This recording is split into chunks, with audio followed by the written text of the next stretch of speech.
Përshëndetje zonje e zotrinj, mirë se vini në Skan Live për gjatë ditës së sotme.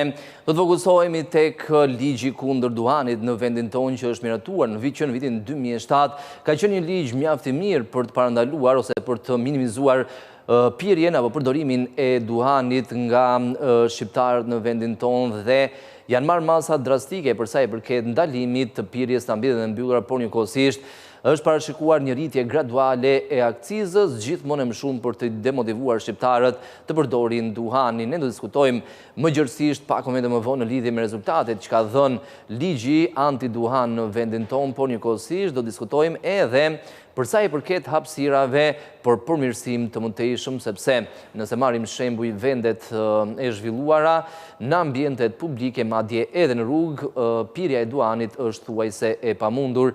Do të diskutojmë gjithashtu edhe për sa i përket listës me përfituesit, trashëgimtarët apo vetë të përndjekurit politik, ishtë burgosurit politik në vendin tonë, sepse Ministria e Financave pak ditë më parë ka nxjerrë listën e radhës, merre 2270 përfitues sipas këstit të katërt të dëmshpërblimit.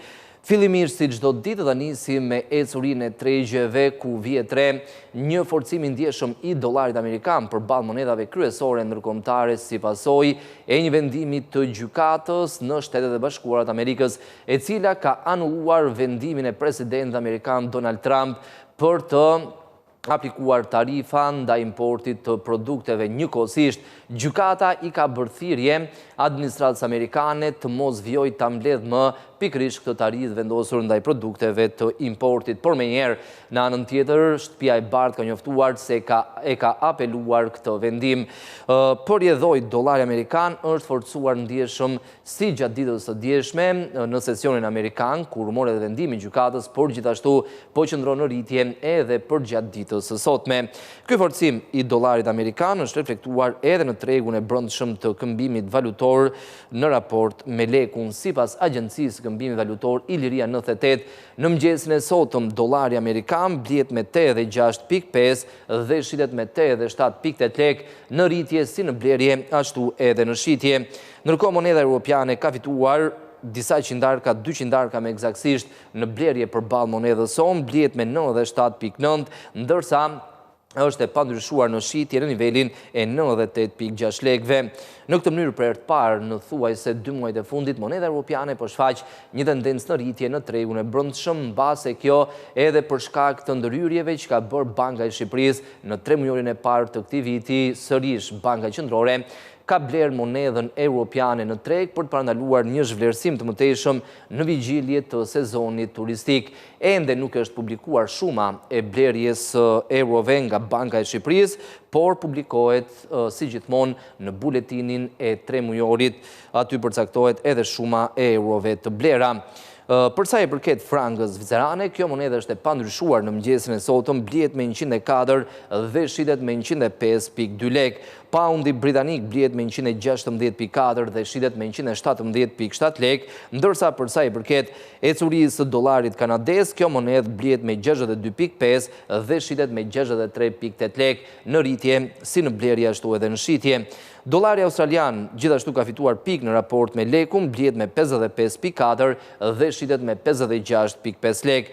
Jeni japonez është në rënje, ka humbur 2 qindarka si në blerje ashtu edhe në shitje në raport me lekun, blihet me 0.58 dhe shitet me 0.61 lekë. Lira turke është e pandryshuar, blihet me 2.15 dhe shitet me 2.3 lekë. Në ecurinë e dinarit maqedonas, edhe kjo monedhë nuk ka ndryshuar në mëngjesin e sotëm, blihet me 1.54 dhe shitet me 1.6 lekë.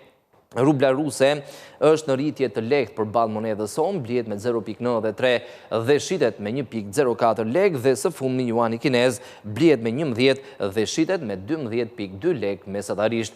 Kjo ishte ecuria e tregut brendshëm valutor sipas Iliria 98, përgjithsisht vjet re një dobësim i lekut përballë monedhave kryesore ndërkombëtare. Ndërkohë në tregjet e huaja, dollari publikon fitime për të tretin sesion me radhë. Do të bëjmë tani një përditësim të ecurisë të tregjeve deri në këto momente, ku vjen të mizotëroj optimizmi si pasojë e vendimit të gjykatës për tregtinë ndërkombëtare në Shtetet e Bashkuara për të anulluar tarifat e presidentit amerikan Donald Trump, megjithatë kujdesi vjon të jetë i lartë. Lajmi për anullimin e tarifave ka mbështetur ditën e djeshme, por gjithashtu edhe ditën e sotme dollarin amerikan që është rikuperuar nga niveli më i ulët në thuajse 3 vite që regjistroi në fillim të kësaj jave. Investitorët gjithsesi do të vijojnë të jenë në pritje edhe të disa dhënave ekonomike dhe më i rëndësishmi do të jetë prodhimi brendshëm bruto që publikohet ditën e nesërme për Shtetet e Bashkuara për 3 mujorin e tretë. Aktualisht euro ka humbur 0.13% të vlerës në raport me dollarin amerikan dhe 1 euro këmbehet me 1.1277 dollar përballë poundit. Poundi përballë dollarit është në rënje me 0.03% dhe këmbehet me 1.3468 dollar. Ndërkohë përballë frangës, dollari është në rritje me 0.28%, këmbehet me 0.8296 franga, dollari australian është rritur me 0.26% të vlerës dhe këmbehet me 0.6443 dollar amerikan. Dollari kanadez është në rritje me 0.14%, kuotohet në 0.7235 dollar amerikan dhe përballë jenit, dollari është rritur me 0.34% të vlerës dhe kuotohet në 145.31 yen mesatarisht. Përsa i përket ecurisë së tregut të kriptomonedave, ditën e sotme vjet re një tendencë në rritje dhe Bitcoin së bashku me kriptomonedat e tjera kanë rikuperuar thuajse të gjitha humbjet e realizuara në sesionin e kaluar amerikan. Megjithatë, Bitcoin është në rënje krahasuar nëse krahasojmë me 24 orë më parë. Aktualisht, kriptomoneda më e madhe në botë ka fituar 0.51% të vlerës dhe kuotohet në 107.880.47 dollar. Ethereum është rritur me 3.63%, kuotohet në 2.730.62 dollar. Ripple ka fituar 1.35% të vlerës, kuotohet në 2.2827 dollar. Litecoin në rritje me 2.65%, kuotohet në 96.93 dollar dhe Bitcoin Cash gjithashtu është në rritje me 3.25%, kuotohet në 422.8 dollar. Ditën e djeshme rënja e tregut të kriptomonedave u ndikua nga vendimi i gjykatës për tregtinë ndërkombëtare në Shtetet e Bashkuara, e cila anulloi të gjitha tarifat e marra nga presidenti Donald Trump dhe njëkohësisht gjykata i ka bërë thirrje. Gjykata ka urdhëruar më saktë administratën amerikane të mos mbledh më tarifat e njoftuara nga presidenti në datën 2 prill. Por në anën tjetër, qeveria amerikane menjëherë e ka apeluar këtë vendim në gjykatën e apelit të Shteteve të Bashkuara të Amerikës. Do të kalojmë tani edhe në ecurinë e tregut naftës, ku benchmarkët kryesor po qëndrojnë në rritje të konsiderueshme në sesionin e sotëm, duke të dy benchmarkët kanë fituar mbi $1 dhe arsye kryesore sërish është vendimi i gjykatës në Shtetet e Bashkuara, që ka bllokuar shumicën e tarifave të presidentit Donald Trump, ndërsa tregu i naftës është i fokusuar njëkohësisht edhe tek sanksionet e Shteteve të Bashkuara dhe të Bashkimit Evropian ndaj Rusisë me synimin për të ulur eksportet e naftës ruse, sepse këto fitime shkojnë pikërisht për të financuar luftën në Ukrainë. Njëkohësisht, investitorët presin edhe takimin e 31 majit, ku takohen vendet anëtare të OPEC Plus dhe do të përcaktojnë politikat për rritjen e prodhimit. Me shumë mundësi, OPEC do të vendosë të rrisë edhe me 411.000 fuqi prodhimin për gjatë muajit korrik dhe njëjti vendim është marrë për majin dhe për muajin qershor. Aktualisht Brenti i Londrës tregtohet në $66 për fuqi në rritje me 1.69%. Nafta bruto amerikane ka fituar 1.76% të vlerës, kuotohet në $62.93 dhe nafta e përpunuar në bursën e Londrës është rritur me 1.47% të vlerës dhe kuotohet në $624.13 për ton. Në ecurinë e tregut të metaleve të çmuara, vjet re një rënje arit me 0.57% të vlerës për të njëjtën arsye vendimit gjykatës federale në Shtetet e Bashkuara për të anulluar tarifat e presidentit amerikan Donald Trump. Kjo ka ndikuar në rritjen e oreksit të investitorëve për asetet me risk dhe përjedhoj ari që cilësohet një aset i sigurt, ka publikuar humbje dhe njëkohësisht është rrequr ndjeshëm nga niveli më i lartë në histori të regjistruar më herët gjatë këtij muaji, kur u ngjit deri në $3.505 për onzë.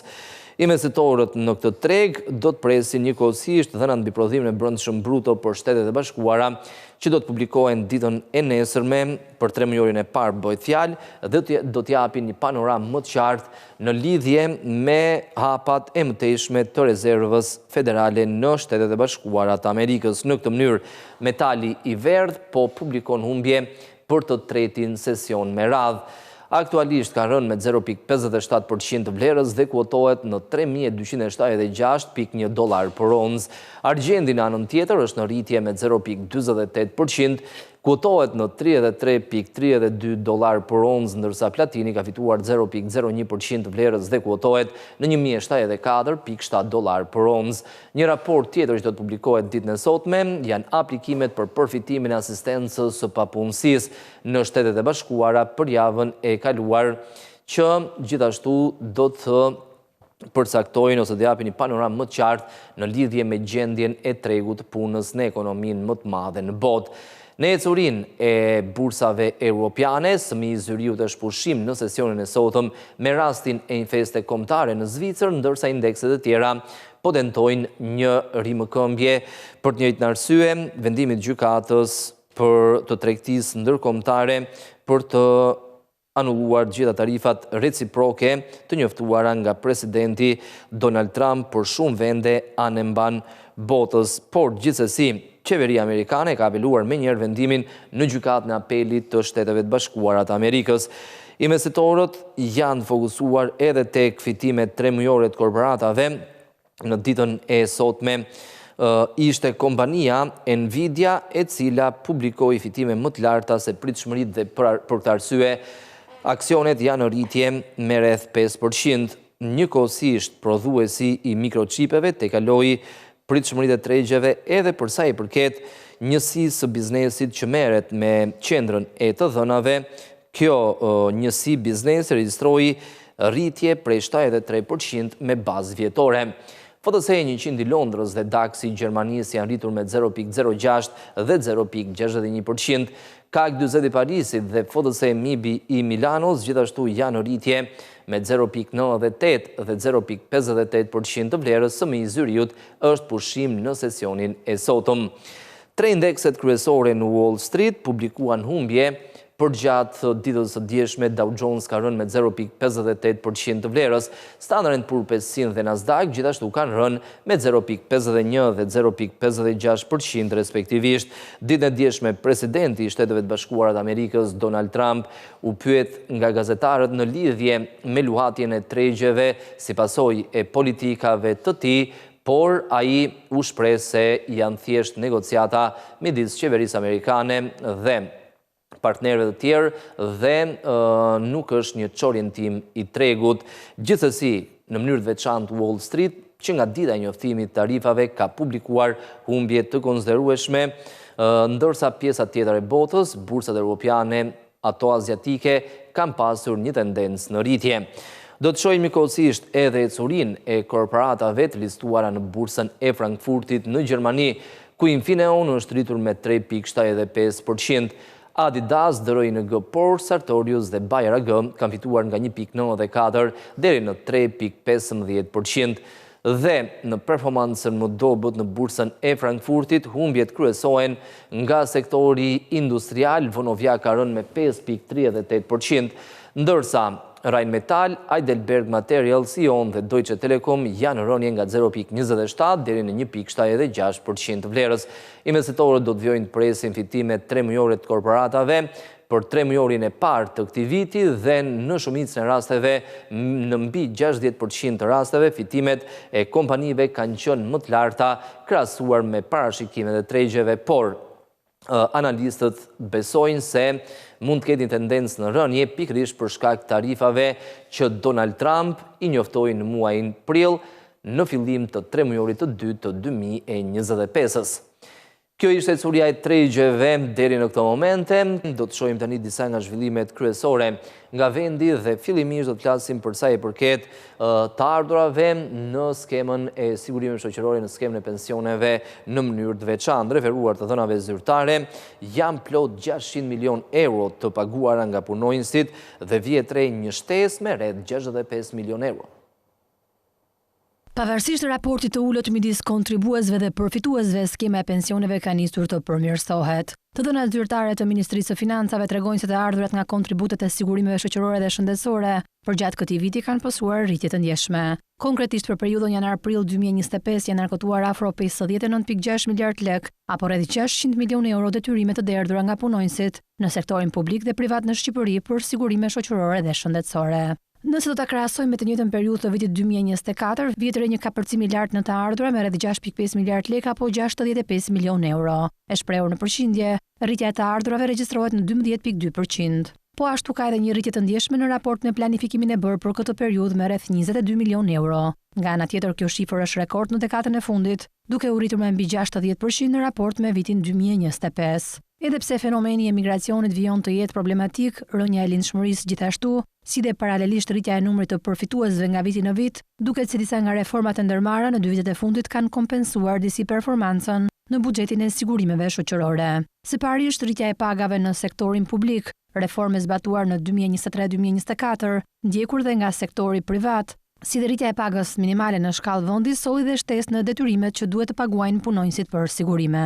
E dyta lidhet me reformën anti-informalitet fokusuar kryesisht në nëndeklarimin e pagave, çka solli një rritje të deklarimeve nga ana e bizneseve dhe si rrjedhim dhe të ardhurave të paguara nga kontributet. Faktori i tretë lidhet me rritjen e numrit të bizneseve të hapura në Shqipëri përgjatë vitit 2024, si dhe mirë administrimi nga ana e administratës tatimore, që duket sikur po kompenson disi edhe mungesën e fuqisë punëtore në vend. Paga minimale për kontributet të sigurimeve shoqërore dhe shëndetësore për individ është rreth 11.000 lekë në muaj. Aktualisht me konsulencën e Bankës Botërore, qeveria shqiptare po përgatit një reformë të re të mbrojtjes sociale me qëllim rritjen e mëtejshme të mbështetjes për këto kategori, si dhe sigurimit të një raporti sa më të drejtë mes nivelit të kontributeve dhe përfitimeve në skemën e pensioneve. Ndërkohë, sipas dhënave të publikuara nga Eurostat, diferenca me normës së punësimit të burrave dhe grave në vendin tonë arrin në 12.6 pikë përqindje nga 9.2 pikë përqindje që është mesatarje në Bashkimin Evropian. Ky tregues i njohur si indeku gjinor i punësimit mat diferencën mes normës së punësimit të meshkujve dhe femrave të moshës nga 15 deri në 64 vjeç. Në vitin 2024, Shqipëria rënditet ndër vendet me indekun më të thellë gjinor në punësim në Europë. Sipas të dhënave të Eurostat, diferenca mes normës së punësimit të burrave dhe grave në vendin tonë arrin në 12.6 pikë përqindje, ndërkohë që mesatarja e Bashkimit Evropian vlerësohet në 9.2 pikë përqindje. Ky tregues i njohur si indeku gjinor i punësimit mat diferencën mes normës së punësimit të meshkujve dhe femrave të moshës nga 15 deri në 64 vjeç. Në Shqipëri për vitin 2024, norma e punësimit për gratë vlerësohet në 62.4%, ndërsa për burrat në 75%. Për krahasim, mesatarja e BE-s është 66.2% për gratë dhe 75.4% për burrat. Pavarësisht përmirësimeve në vitet e fundit, Shqipëria renditet ende në vendin e 7 nga fundi në Europë për punësimin e grave. Më keq se ne qëndrojnë vende si Serbia, Rumania, Greqia, Italia dhe Turqia. Ndër vendet me pabarazit më të thella gjinore në punësim kryesojnë Turqia me 36.3 pikë përqindje dhe Italia me 17.8 pikë përqindje. Në anën tjetër të spektrit, Finlanda, Estonia dhe Lituania kanë treguesit më të mirë, me diferenca minimale nga 0.4 në 1.2 pikë përqindje. Pabarazia gjinore në punësim lidhet me faktorë të ndryshëm si diskriminimin në tregun e punës, pjesëmarrje ulët e grave në vendimarrje, si dhe barrën e kujdesit për fëmijët dhe punën e papaguar në familje. Këto barriera vazhdojnë të ndikojnë ndjeshëm në aksesin dhe qëndrueshmërinë e grave në tregun e punës. Ky hendek i theksuar gjinor në Shqipëri ngre pikpyetje serioze mbi politikat aktive të tregut të punës dhe efektivitetin e masave për barazi gjinore. Ndërkohë është prezantuar ditën e djeshme raporti tranzicionit 2024-2025 i Bankës Evropiane për ndërtim dhe zhvillim mbi politikat industriale në vendin tonë. Drejtoria e Bergjit theksoi zotërisë mbështetjen për Shqipërinë në disa sektorë, ndërsa guvernatori i Bankës së Shqipërisë Genseko u shpreh se vendi ynë ka një mundësi të re për eksportin e shërbimeve të digitalizuara. Shqipëria ka potencial për të bërë një eksportuese e shërbimeve kompjuterike, u shpreh guvernatori i Bankës së Shqipërisë Ken Seko gjatë prezantimit të raportit të tranzicionit 2024-2025, ndërsa drejtoresha e BERSH në Shqipëri, Ekaterina Solovova, theksoi se Banka Evropiane për Rindërtim dhe Zhvillim do të mbështesë zgjerimin e burimeve të rinovueshme të energjisë dhe zhvillimin e infrastrukturës në Shqipëri. Sipas guvernatorit Seko, politikat industriale sot nuk kanë të bëjnë me mbrojtjen e industrive të vjetra, por me nxitjen e sektorëve të së ardhmes. Për shumë vende të Bergjit, përfshirë Shqipërinë, rruga drejt rritjes përmes eksporteve tradicionale industriale është bërë edhe më e vështirë. Në vend të saj po shfaqet një mundësi e re, eksporti i shërbimeve të digitalizuara dhe të tregtueshme ndërkombëtarisht. Këto shërbime të inovacionit global, si teknologjia e informacionit, dizajni, logjistika dhe analiza të dhënave, janë në zemër të rritjes së produktivitetit dhe vlerës së shtuar, por për të zhvilluar ato nevojiten themele të forta, investim në arsim, fuqi punëtore e kualifikuar, infrastrukturë digjitale moderne dhe kapacitete të larta institucionale. Disa ekonomitë e Europës qendrore dhe lindore tashmë janë bërë eksportues lider në fushën e shërbimeve kompjuterike. Edhe Shqipëria gjithashtu ka potencialin të ndjekë të rrugë. Gjatë fjalës së saj, Solovova listoi disa nga prioritetet e BERSH në Shqipëri, duke nisur që nga përmirësimi i infrastrukturës, zgjerimi i burimeve të rinovueshme të energjisë apo të rrjeteve të transmetimit dhe shpërndarjes së energjisë. Prioriteti ynë i parë në vend është që të vijojmë për shpejtimin e tranzicionit në ekonominë e gjelbër. Do të vijojmë të mbështesim Shqipërinë në përpjekjet e saj për të diversifikuar dhe zgjeruar burimet e energjisë rinovueshme, e cila do të përfshijë ndihmë politikat bashkë me financimin e kapaciteteve të rinovueshme, por gjithashtu për përmirësimin dhe zgjerimin e rrjeteve të transmetimit dhe shpërndarjes së energjisë, po ashtu edhe kapacitetet e ruajtjes së energjisë dhe optimizimin e burimeve hidro. Prioriteti ynë tjetër është përmirësimi i qeverisjes ekonomike, përmirësimi i klimës investimeve dhe përmirësimi i infrastrukturës në Shqipëri. E pranishme në prezantimin e gjetjeve të raportit ishte edhe drejtoria asociuar e BERSH, e cila tha ndër të tjera se politikat industriale në Ballkanin Perëndimor kanë më tepër për synim zhvillimin e sektorit të agrobiznesit dhe të ndërtimit. Individët dhe bizneset që nuk paguajnë në kohë detyrimet tatimore rrezikojnë bllokimin e automjeteve të tyre. Administrata tatimore u bën apel tatimpaguesve të shlyejnë detyrimet në kohë, ndërsa nga ana tjetër ka nisur edhe kontrolli mbi mjetet luksoze të blera me të ardhurat pa justifikuara.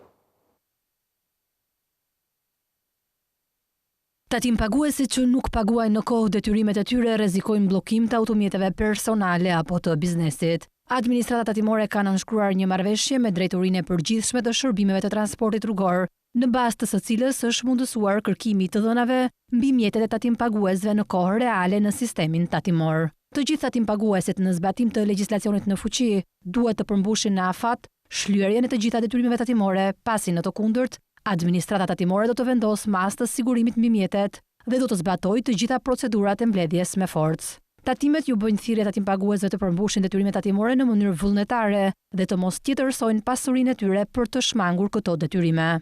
Çdo subjekt që hyn në transaksione shitblerje të mjeteve duhet të sigurohet që mjetet objekt transaksioni nuk i përkasin tatimpaguesve debitor. Tatimet theksojnë se çdo akt i nënshkruar në keqbesim ndërmjet palëve me qëllim shmangjen e detyrimeve ndaj administratës tatimore do të sjellë pasoja ligjore për pavlefshmëri. Nga ana tjetër, Drejtoria e Kontrollit të Specializuar pranë administratës tatimore ka nisur kontrollin për makinat e luksit të blera nga individ të paregjistruar në organet tatimore. Sipas njoftimit të tatimeve, nga të dhënat e vëna në dispozicion nga Drejtoria e Përgjithshme e Shërbimit të Transportit Rrugor, rezulton se 400 automjete janë blerë gjatë vitit 2023-2024 nga persona të cilët nuk kanë të ardhurat të deklaruara.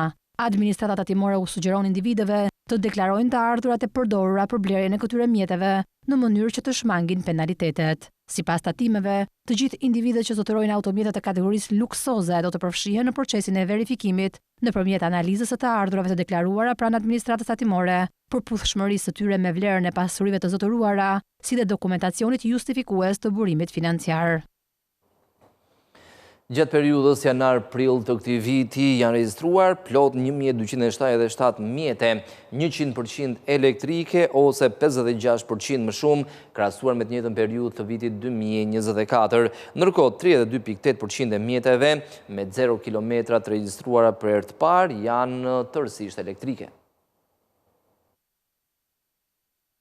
Mjetet green vijojnë të rrisin domenimin e tyre në qarkullimin rrugor në Shqipëri. Sipas Drejtorisë së Përgjithshme të Shërbimeve të Transportit Rrugor, për periudhën janar-prill 2025 janë regjistruar 1277 mjete all elektrik ose 56% më shumë krahasuar me të njëjtën periudhë të një viti më parë, ndërsa 32.8% e mjeteve me 0 kilometra të regjistruara për herë të parë janë elektrike. Hecuria pozitive reflektohet edhe në faktin se në total flota e mjeteve elektrike në prill të 2025-s arriti 7.655, pra 20% më shumë krahasuar me vitin 2024. Nga ana tjetër, përsa i përket mjeteve elektrike, hybrid plug-in, 74% e autoveturave me 0 kilometra të regjistruara për herë të parë janë elektrik hybrid plug-in. Këto shifra dëshmojnë një transformim në kulturën e transportit në vendin tonë dhe reflekton interesin e qytetarëve për alternativat e gjelbra të transportit. Po kështu, tendenca pozitive e regjistrimeve të mjeteve elektrike pasyrohet edhe në impaktin ambiental,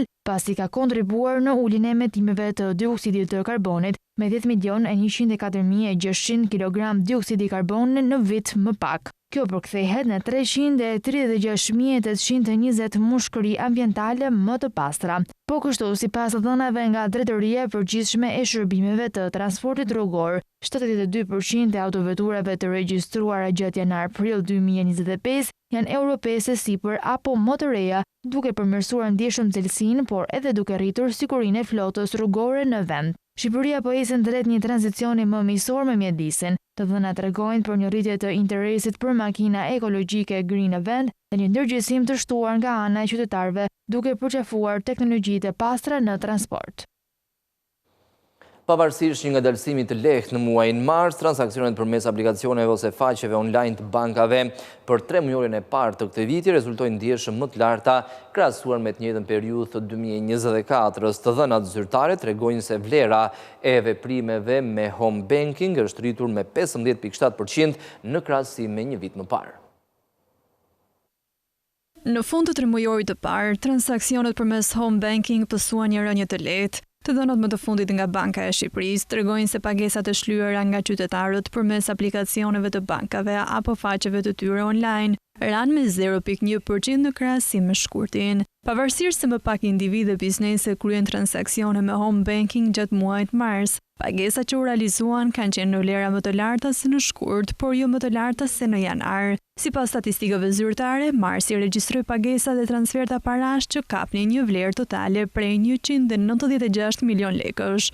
Megjithatë, në krahasim me 2024, veprimet e individëve dhe bizneseve nëpërmjet bankingut në shtëpi janë ndjeshëm më të larta në 2025-ën. Kështu transaksionet me home banking në 3 mujorin e parë të vitit të kaluar ishin rreth 2 milion, ndërsa në janar-mars 2025 arritën në 2.4 milion. E njëjta ecuri vëret edhe në vlerën e këtyre transaksioneve, ku këtë vit kapi një shifër prej 610 milion lekësh, shumë kjo rreth 15.7% më lartë se në vitin që lan pas. Për këtë vit, bilancin më të mirë përsa i përket veprimeve me home banking e ka pasur muaji janar, i cili shënoi rekord si përsa i takon numrit ashtu edhe shumës së veprimeve. Home banking, pra bankingu në shtëpi, referohet kryerjes së transaksioneve nga shtëpia përmes aplikacioneve të bankave për të kryer transferta parash, paguar taksat, faturat e energjisë elektrike, ujit, të telefonit, gjobat e policisë, pagesat e kartës së kreditit dhe të tjera, pa që nevoja e paraqitjes në degët fizike të bankave. Realizimi i transfertave përmes aplikacioneve bankare në telefon kursen shumë më tepër kohë në vend të atyre që kryen pranë degëve fizike të bankave. Transaksionet financiare shpesh mund të përfundojnë brenda pak minutash në shtëpi. Rritja e transaksioneve që kryen përmes aplikacioneve ose faqeve online të bankave është një tregues i digitalizimit të shërbimeve bankare, ndërsa rrit edhe më tepër përfshirjen financiare të qytetarëve si dhe transparencën e veprimeve bankare.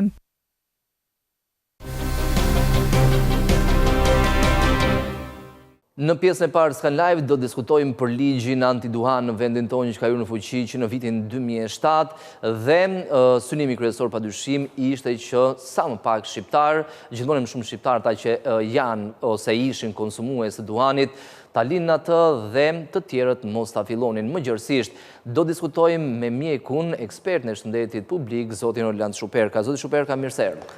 Faleminderit për ftesën. 19 vjet nga hyrja në fuqi e ligjit antiduhan. Kështu e kishte edhe emërtimin atëre. Ka qenë i suksesshëm në këndvështrimin tuaj? Në momentet, domethënë ky ligj ishte shumë e vështirë që të aprovoj, sepse ka patur Ka qenë kultura, ka mbështypjen më shumë probleme. Ka patur dhe shumë ndryrje interesa të kompanive të ndryshme. Nga importuesit, prodhuesit. Që pengoi, domethënë, vendosja e këtij ligji. Pra që të arrijë deri në ngritjen e dorës në parlament të këtij ligji ka qenë një luftë e gjatë, përpjekje të mëdha, derisa arritëm në këtë moment që e mbrojtëm në komision parlamentare dhe në seancën plenare. Kam qenë së bashku me drejtorin juridik të Ministrisë së Shëndetësisë. Në atë kohë zëvendës ministër?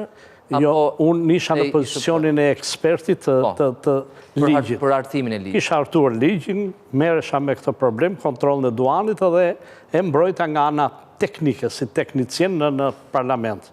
Që u aprovu dhe kjo ishte një fitore shumë e madhe dhe gjej rastin që duhem falenderuar të gjithë parlamentarët.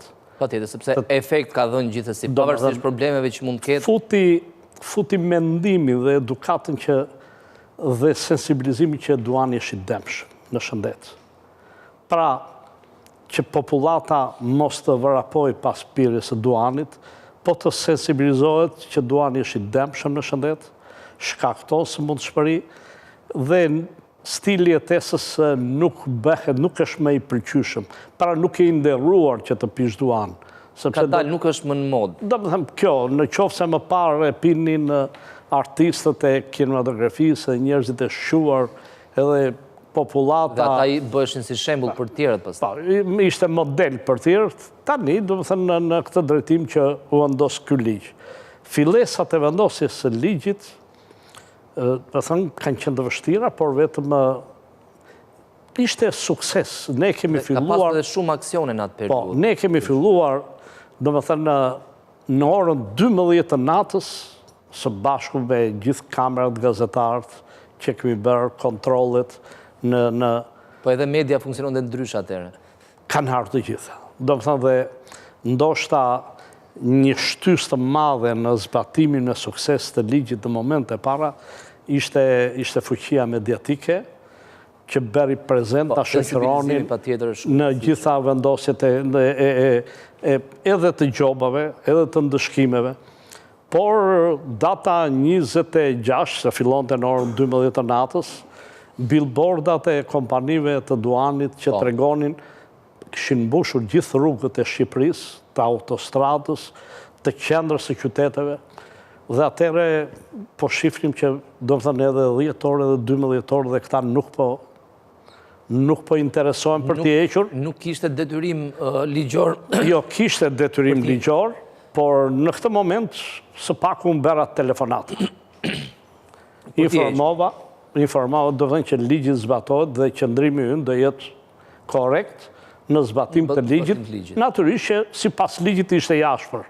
Dhe në këtë drejtim, në orën 12 të natës, është interesante, u hoqën të gjitha reklamat që bëheshin për duanin në nivel kombëtar. Edhe kompanitë kam përshtypjen janë shumë të rëndësishme në këtë luftë, pavarësisht se preken drejt për drejt fitimet e tyre. Jo, kapët një moment shumë të bukur. Kompanitë internacionale që janë serioze, që tregtojnë produkte të rregullta me akcize, me materiale të zyrës tatimore e tjetër, janë korekte. Dhe vazhdimisht, edhe në zyrën time dhe në mënyrë vazhdueshme në ministri, vinin që të interesoshin për një zbatueshmëri më të mirë të ligjit antiduan. Nuk deshën probleme me shtetin. Kishin modelin e vendeve nga ku vinë ose ku operon. Pikërisht kjo është edhe ju e kapët shumë bukur dhe e theksuat bukur këtë punë. Dhe në momentet e para ka patur vështirësi, por zbatueshmëria ka qenë shumë e mirë, shumë e lartë, do të thënë në moment e para. Ne nuk e filluam zbatimin e ligjit nga lokalet për ndalimin e pirjes duan, nga ato baret kafenet. Baret e dopta, do të thënë në përlagje, në përkështu e një. Ne filluam, lufta fitohet me më të fortin. Po, patjetër. Ne filluam me zemrën. Dhe mesazhin e shpërndam pas. Aty ku ishin lokalet e deputetëve, të ministrave e gjitha, dhe duke mbajtur një qëndrim të fortë, sa dhe ata habiteshin. Do me thënë, deputeti, ministri interesoj që ti iqe gjobën. Dhe kur ti thoshe, unë nuk jam një inspektor i thjeshtë. Unë jam në këtë pozicion që të rini ju në karige. Që ti shërbeni vendit. Largoheshin. Do thënë, me keqardhje që shorteta, për largoheshin. U de shumë kohë që të kthejnë në normalitet, që njerëzit, na kanë zirë gjitha kategoritë në disa bare që janë me emër të madh Tiranë, na kanë zirë dhe pistolet. Kamarieri ushtrin tokë nga Afrika, se doli pronari që ne po do vendosim gjobën, që të largoheshim. Njoftonim policinë, i thoshim, duam të ymë se u kërcënuam, shifeni për armbajtje pale, por ne duam që të futemi brenda që të shkruajmë gjobën. Të zbatojmë ligjin. Pra ne rinim, pristim grupin e gatshëm të policisë, vendosim gjobën, se po ti mposhesh e këtyre të fortëve, merr të fund çdo gjë dhe kot ishte ajo luftë që kishim bërë për, domethënë deri në hartimin e këtij ligji. Ligji ishte në përputhje me konventën e kontrollit duanit, pra që të bëj ky ligj, dhe me që kompanitë e duanit janë multinacionale, nuk mund ta luftonte një shtet i vetëm. Atëherë u bë një ligj ndërkombëtar. Dhe ne 4 vite rresht ne shkonim në seanca të veçanta në shtete të ndryshme, Evropa mblidhe më vete, Afrika më vete, Amerika më vete, dhe ne përpiluam atë ligjin botëror, konventën e kontrollit duanit. Dhe në momentin që ne kaluam në parlament, e vërtetë është që deputetët, konventat ndërkombëtare i kalojnë shumë bukur pa lexuar fare. Sigurisht. Kanë besim verbrisht. Kanë besim dhe dërgë, po. Tani kjo konvent, prandaj ne nuk po çonim ligjin më parë në parlament. Kjo konvent thoshte që në momentin që kjo konvent aprovohet në parlament, 3 muaj mbas kësaj kohe, shteti, qeveria, është detyruar që të bëj një ligj. Ne ligjin e kishim bërë gati, dhe kur erën deputetët edhe të tjerë që zdeshën ta miratonin, keni konventën. Ishte në bazë të konventës. Tani, ligji si po aplikohet? Përpara se të kalojmë këtu, zoti Shoper, ka përgjatë viteve, nga 2007 në vim, ka pasur ndryshime të përshtatur edhe me realitetin? Ky ligj e vërtet është që u vendos një ligj ashtu si që ishte në vendet më të zhvilluara të Evropës, Gjermani, Angli, gjithë. Vetëm zbatueshmëria tek ne ndryshon nga vendet të gjitha. Dhe ligji i ka rezistuar kohës, absolutisht, por gjatë janë bërë 3 ndërhyrje të mëvonshme. Ndërhyrjet janë sepse ne vëmë re që nuk e kishim specifikuar kush quhet ambient i mbyllur publik, dhe ngeli kjo që ta vendosë në gjykimin e personave të inspektoratit. Pra kjo ishte një moment abuzimi. Atëherë vendosëm morëm, unë ju përshtata standardit angles. Kishe shumë të mirë 50% e ambientit të mbyllur e gjithë, vendosëm atë ambient. Pra që i larguam se si e do një inspektor, asa si nuk e do një inspektor, asa një drejtues.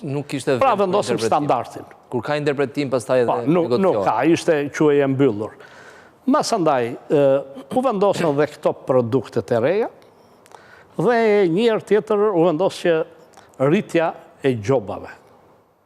Rritja e gjobave sot është, ajo është në shkatrimtaret për mendimin tim personal, që nuk ka zbatueshmëri të mirë ligji.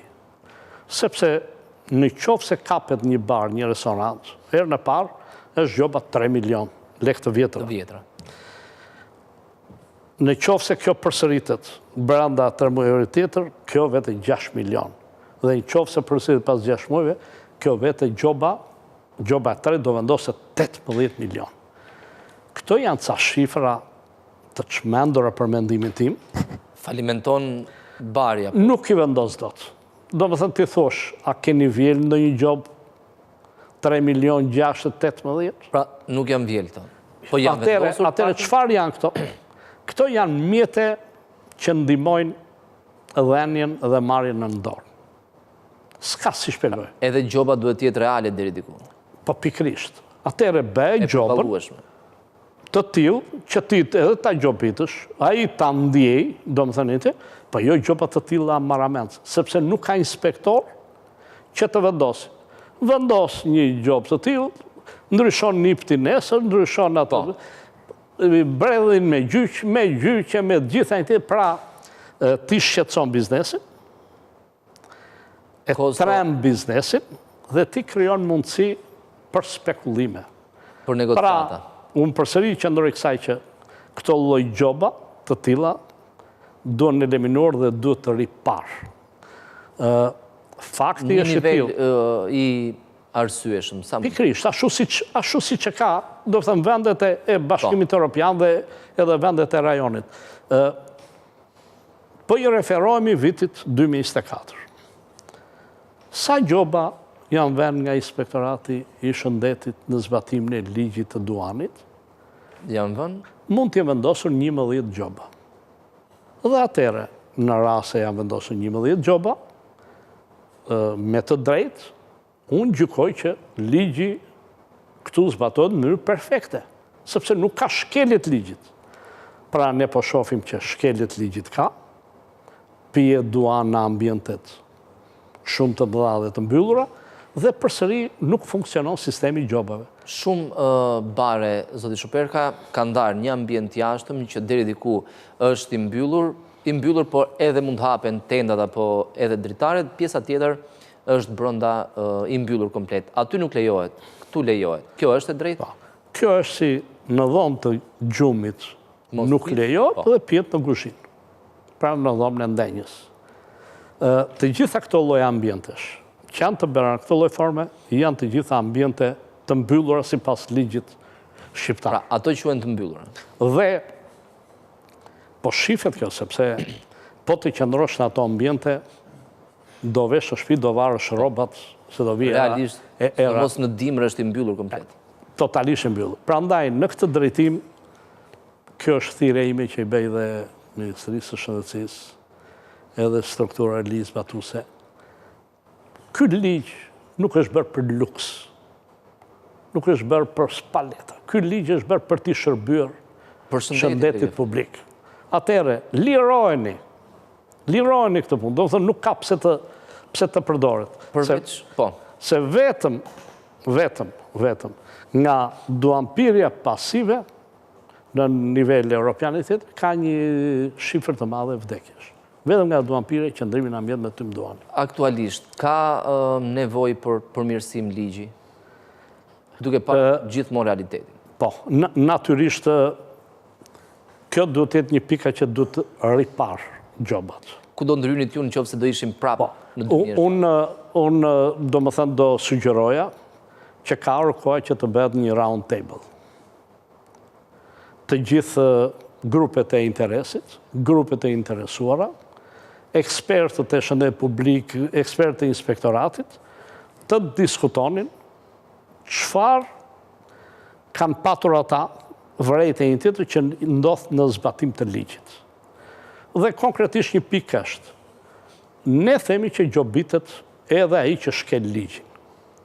E kemi vënë në ligj para 10 vitesh, aktualisht sot nuk në Shqipëri nuk është dënuar asnjë person që shkel ligjin. Individët që e pinë? Individ. Para... Mbase është e vështirë për ta mbledhur? Jo, kjo kapet shumë bukur me individ dhe sensibilizohet edhe opinioni publik edhe individi që nesër nuk do të përdori duan këtu. Edhe në qoftë se menaxheri e lejon për efekt xhiro e punë një tjetër, individi duhet ta ndjejë që këtu është një shkelje ligjit. Pra, në këtë drejtim e kemi e zhven në amendimet dhe kjo nuk zbatohet. Mos duhet edhe një fushat ndërgjegjësimi, zoti Shuperka, sepse mbase një do kaloj aty. Individëve nuk kjo është shumë e rëndësishme. Kur shohin një bar që aty lejohet cigaria, mendojnë se është gjithçka në rregull, por realisht janë në shkelje. Ju e kapët shumë bukur dhe unë do thellohem te kjo, sepse kjo është pikë shumë interesante edhe thelbësore. Përsëri kemi nivelin e gjobave që duhen ndryshuar. Po flas për produktet e reja të duanit, ato që quhen vape. Vape janë ato me ngroje, jo me djegje. Ato me ngroje, Dhe tani nga këto vapet në Shqipëri qarkullon një numër shumë i madh vapesh, mbi 250 lloje vapesh të ndryshme. Këto vape, në qoftë se unë jam një person që merre me tregtimin e duanit, individ, i them një prodhuesi në Kina, Singapore, tjetër, në Kore, më dërgon me këto parametra vepet që ja u kërkoj unë dhe i shkruaj unë. Gjitha parametrat. Po. Ai si që ka atje në magazin, i ve etiketën e këtyre parametrave të mi, edhe ma dërgon. Pra që nuk është brenda këtyre parametrave. Parametrat mund të ketë komplet tjetër. Atëherë në këtë drejtim, ky produkt hyn në dogan dhe unë shkoja marrë dhe filloj të tregtoj me këto parametra që kam deklaruar unë. Atëherë ka ardhur koha, me që nuk kemi laboratore dhe nuk kapset kemi laboratore, në ligjin të shënohet vetëm një fjali, të lejohen produktet që hyjnë në vendin ton, që së paku hyjnë në 2 vendet Bashkimit Evropian. Ose që tjetë nga kompanitë e mëdha, për shembull. 2 vendet Bashkimit Evropian. Po tjetë nga kompanitë e mëdha është një mrekulli, po kjo i përfshin të gjitha. Dhe në këtë drejtim të jep një produkt të sigurt dhe më të sigurt publikut. Se ato që mund vinë... Po. Desha të thosha tjetër. U forcua ligji dhe nga 2 deputet vitin e kaluar për shitjen e produktit. Po. Minoren me njërën tjetër duanë. Atëre, a mori vesh kush që yri kjo në fuqi? A e din do një shitës... Duhet sensibilizim. Pikrisht e lidhë. A e din do një shitës pakice që ka dal një ligji fort që ti kalon dënohen në anë penale? Absolutisht jo. Pra ne para se të fusim ligjin, 3 muaj përpara, ne filluam në përmjet medias dhe në përmjet takimeve që shkonim në bare, restorante e tjetër, që në filan datë vendoset ligji. Pra, në qoftë se bëhet një ndryshim ligjor, do të filloj fushat sensibilizuese. Dhe pa një fushat të tillë sensibilizuese për këto produkte dhe njëkohësisht për grup moshat e reja, është nuk çon në sukses në zbatimin e këtij ligji. Sepse janë palët që duhet të informojnë, janë pikërisht njerëzit që e konsumojnë. Kujt i intereson kjo çështje? Atyre që shesin, mendoj. Jo, ata nuk dinë. Atëherë, unë si institucion ligjzbatues, si Ministri i Shëndetësisë, kam bërë ligjin. Kujt i intereson që unë mos ta publikoj? Lere që ajo është publikuar në fletore zyrtare. Por së paku ta marri vesh publiku i gjerë, një informim i publikut gjerë. Atëherë, unë jam i pa informuar si shitës, ose si biznesmen që kam bare lokale e interes, dhe atëherë unë gjendem i pa pregatitur kur më vinë grupet e inspektimit. Sigurisht. Dhe atëherë... Gjoba. Ose negociata. Gjoba 11-15 gjoba, gjithë vitin e kaluar, 24. Para, kjo është prandaj fushata sensibilizuese është thelbësore. Vetë masa ndëshkimi i ligjit, gjobat, janë edukuese. Patjetër. Por, më edukuese është që ti të më sensibilizosh. Dhe mos të vish me vrap që të më kapësh, kur nuk e bërë asnjë fushat. Mi informo dhe më thuaj. Zoti Shuperka, akciza, sa e rëndësishme është fillimisht në minimizimin në ulljen e përdorimit të duanit, sepse jemi ende lartë minimizimit kam përshtypjen. Ka një raport rritje e çmimit, Tek ulja e puna përdorimit. e akcizave, të gjitha qeverit kanë bërë një punë shumë të mirë. Pra në qoftë se akciza ka qenë në nivel shumë të ullët, akciza e duanit, e produkt duanit, sot ka vajtur në 67%. Rekomandimi i organizatës botërore 67%. Jo sa është rekomandimi, apo kaq është? Do me thënë nga 2 të 3-tat dhe në 3 të 4-tat. Ne jemi brenda rekomandimeve dhe kemi kapërcyer rekomandimin e organizatës botërore të shëndetësisë. Para çdo person që blen një paket cigare, pagon një akcizë 2.100 lekë të vjetra i vete për çdo paket që deret në buxhetin e shtetit. Dhe akciza e duanit, takset e duanit, janë nga materialet, nga mallrat, nga produktet e akcizës, zë vendin e dytë të karburante në të aurat në buxhet të shtetit. Pra është një Ka pesh. është një pesh shumë e madhe. Përveç akcize, paguhet taksa e importit, paguhet edhe të vësheja në rritjen e çmimit të produktit të duanit. Po, në disa vende, zëtë Shuperka, pse çmimi i një pakete mund të jetë 7, 8 apo 10 euro, ne kemi 3, 2,5, 4 maksimumi. Në rase në vendet e tjera, që janë çmimet edhe nga 10 euro dhe nga 10, Mbase janë shumë se 10. Po, janë politikat e tyre të çmimeve që kanë rritur akcizën në formë tillë që nuk është 2 të 3-tat, por është 3 të 4-tat. Mbase Do të thënë, po. Dhe në këtë drejtim bën një politikë shumë të mirë, me qëllim që ky është produkt qefi, s'ka pse ti që ta përdorësh në këtë drejtim. Dhe akciza i jep një ndikim në uljen e konsumit të produktet të duanit. Pra, ka ndërlidhje mes çmimit dhe përdorimit. Në 10% ullet niveli i pirjes së duanit në drejtim të rritjes së akcizave në grup moshat e reja, edhe në të vëbektët. Por tek ne ndodh një çudi tjetër. Ne rrisim akcizat e produkteve serioze të kompanive të duanit, por në anë tjetër ne kemi xhepat që produkte duanit janë ato që shiten të tregtisë palishme. Ju dëgjuat që u kap një transporti tregtisë palishme, ndoshta edhe në një nga studiot tuaja, para 2 vitesh, unë kam deklaruar që ekziston një linjë e tregtisë së palishme të produkteve të duanit, që ishte e mirë organizuar, si që po del, do thëtë.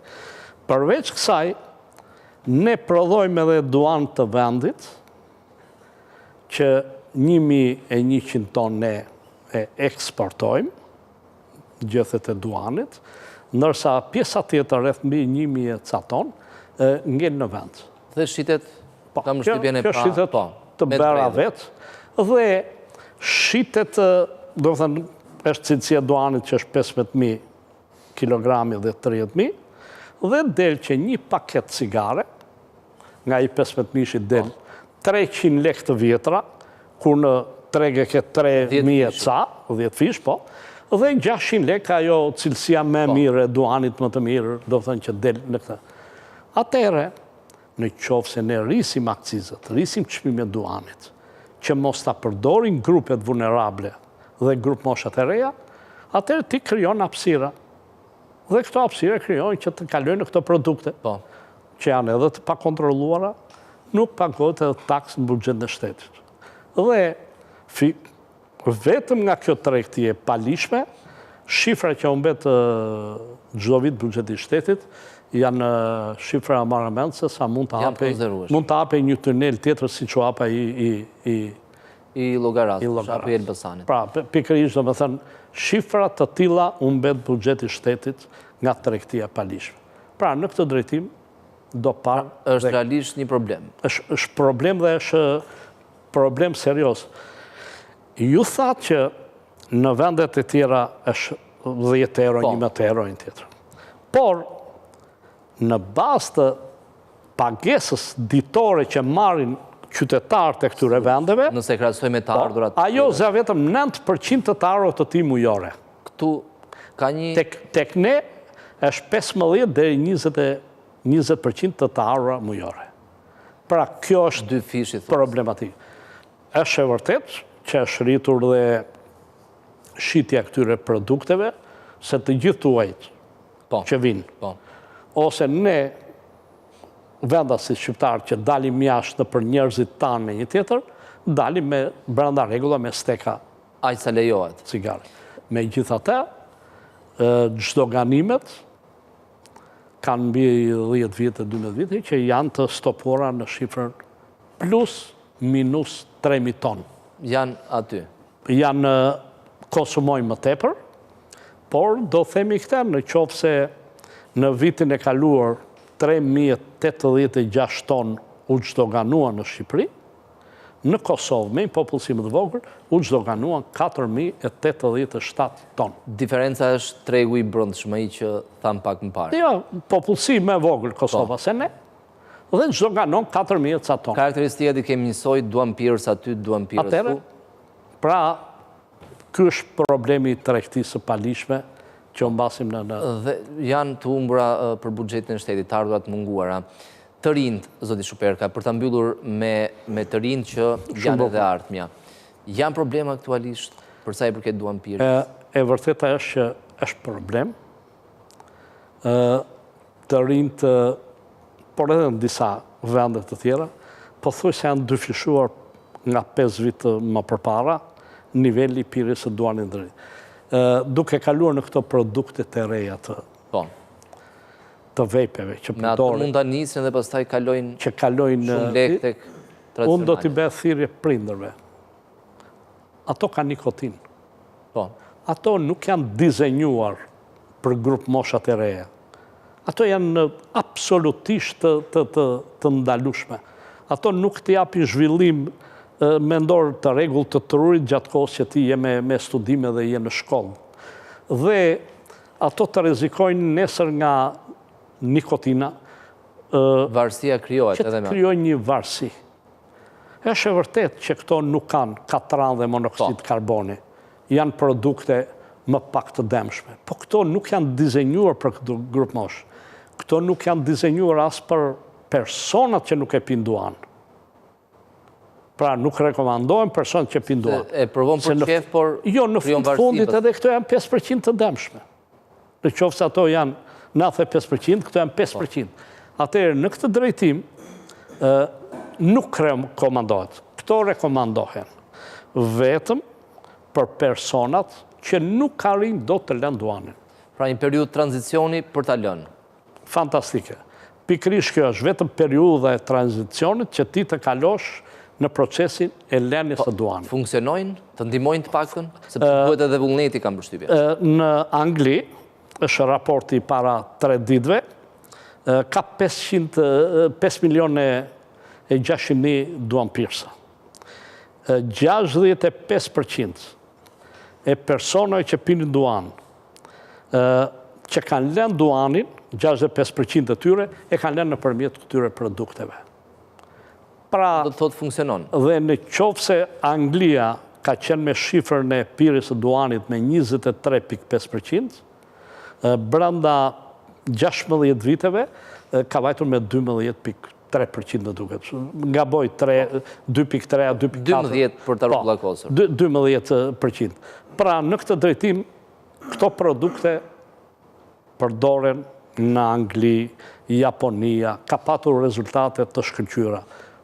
Pa diskutuar që Suedia është në vend të parë, gjithashtu dhe Çekia, po kalojnë në primare, do më thënë, rekomandohet lënia, por në qoftë se ti nuk e le, do kalosh në reduktim dëmi, një produkt më pak të dëmi. Dhe për ta mbyllur, zoti Shuperka, me qenë se përmendet edhe Japonin, mos ka ardhur momenti që edhe në vendin ton të ndalohet duanpirja edhe në rrugë, sikur se ndodh në shumë qytete anë bambotës.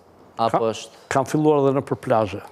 Do thënë edhe vendi ynë, do thënë është një një vend, do më thënë që ka turizme e tjetër, kam filluar edhe për plazhe, pëse ndotja e ambientit, si që filloj dhe Milano, që vendosi atë ligjin komune e Milanos. E para është që në këtë ditë në rastin 31 majt, unë do t'i bëj thirrje të gjithë duanpirësve. Rishikoni statusin tuaj. Merrni përsipër, ju familjarët tuaj që t'ju ndihmojnë, që të bëni ish duanpirësën. Pra, mos ta përdorni me.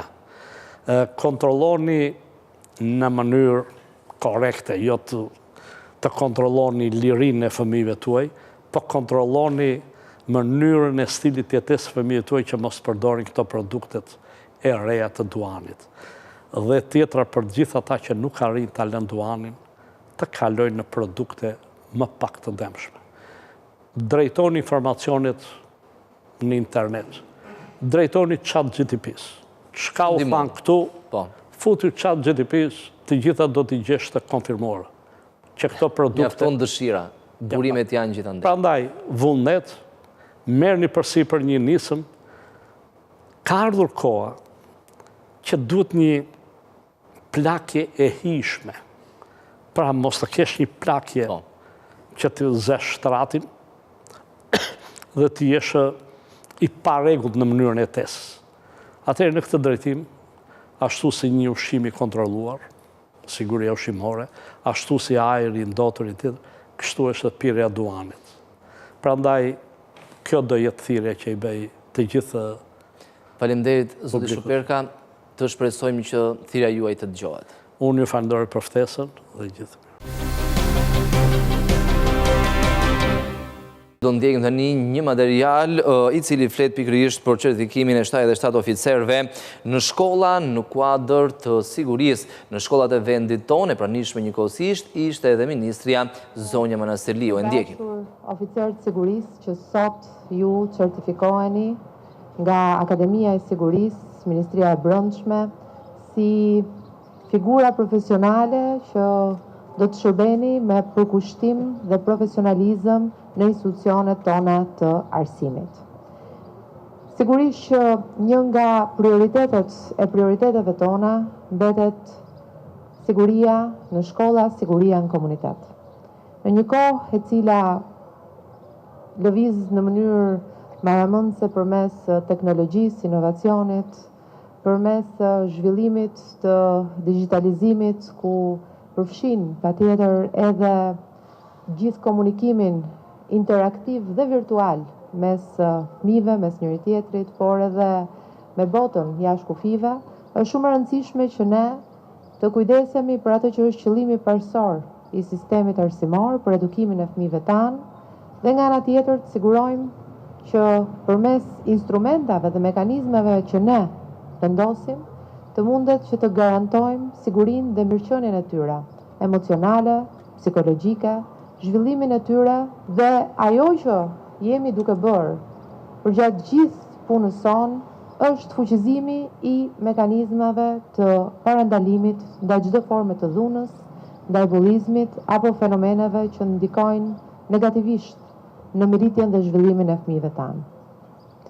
Jemi takuar pikërisht në këtë shkollë rreth 10 muaj më parë, së bashku me ministrin, kolegun Hoxha, me kryeministrin gjithashtu për paketën e sigurisë në shkolla, ku kemi prezantuar një seri nismash që ne kemi ndërmarrë, por edhe nismash të reja që po ndërmarrim sa i përket fuqizimit dhe parandalimit të gjithë atyre fenomeneve të cilat ekzistojnë në komunitete dhe sigurisht që ne duam që ti reduktojmë apo edhe ti eliminojmë këto fenomene pikërisht duke përfshirë teknologjinë, inovacionin e gjithashtu edhe duke rritur figurat profesionale në institucionet tona të arsimit.